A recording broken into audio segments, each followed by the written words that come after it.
Bluetti Charger 2 DC charger. Now let's cut the crap. You don't want to see me unbox it and get everything out. All you need to know is I ordered it on the 7th from eBay, Bluetti official. It came today and I'm going to install it. Next clip, you're going to see it all laid out on the floor what you get in the box, because you don't want to see any of the unboxing part. And then I'll show you connected to the battery in the transit van and connected to a Bluetti 100 version 2, and we'll see whether it does what it says it does. This is next part of the video. So you obviously get the Bluetti, you get a cable, I believe that's for the Apex 300, or your bigger boys that have the bigger batteries.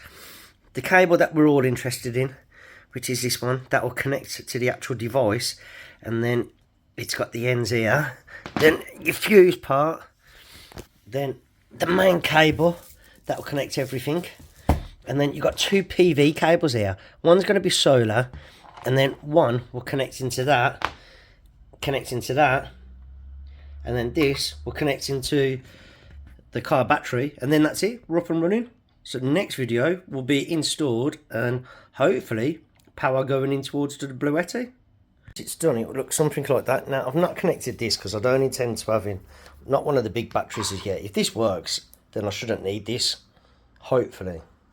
But anyway, there's your solar, which I do intend using eventually. Not just yet, but I plugged it in anyway. And there's my charge lead that goes in. Now you can't get these wrong anyway, because it's got the names here, charge, and then PV on there. But it's also got opposite connectors, so you can't get them wrong anyway. And then obviously your main lead that will go to the car battery. But once again, the next video will be all connected. Not what I thought. So I've got it all connected, positive, negative, negative. But I ain't getting the blue light. It might detect on Bluetooth. So I've done something wrong. I've just got to figure out what. So I figured out what it was. I had to use the little voltmeter.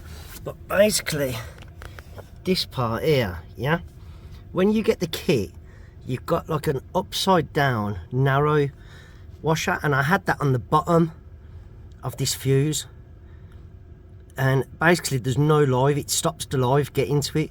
So that oval shape one is designed to go on top of the fuse.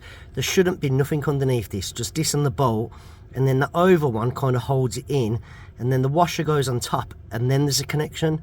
I don't know why no connection was traveling through to it, because when I checked it on top there was a connection, but if you keep it on the bottom, when I was checking it, nothing. It's probably fuse and my lack of, you know, intelligence with electrics.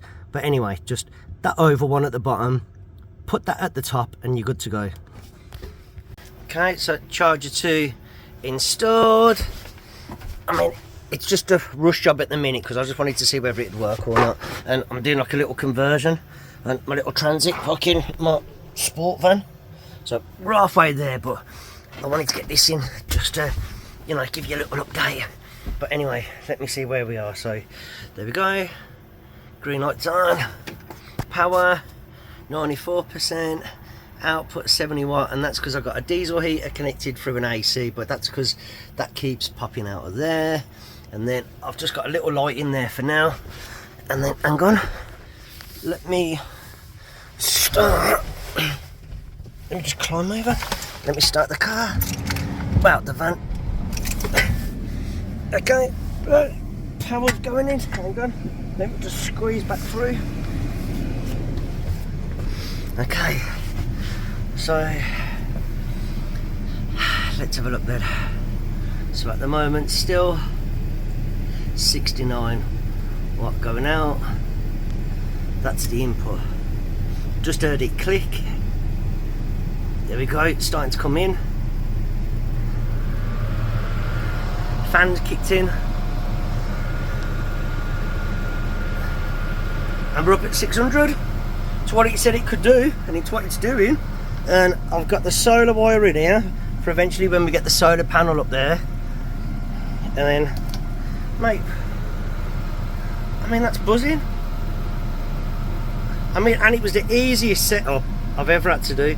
The only slight issue, if I've got to mention it, which, and it's probably my own fault, is the fuse, when you get it, it's got all the washers and screws on it. The very bottom one is like an oval one that goes down. Like, make sure that's not on the bottom, because there's no power that comes through. So it took me a while. I had to get the voltmeter out to check it all over. But basically, I don't know, I think it might just be to hold it in place. So that goes on top and then screws the fuse down. But I've never done it before, so I had to figure that out myself. But just be careful with that one. If you get no power, if no lights coming on, you haven't left that indented washer at the bottom, it needs to go on top of the fuse. And you're laughing, mate, it'll just start up straight away. Happy days.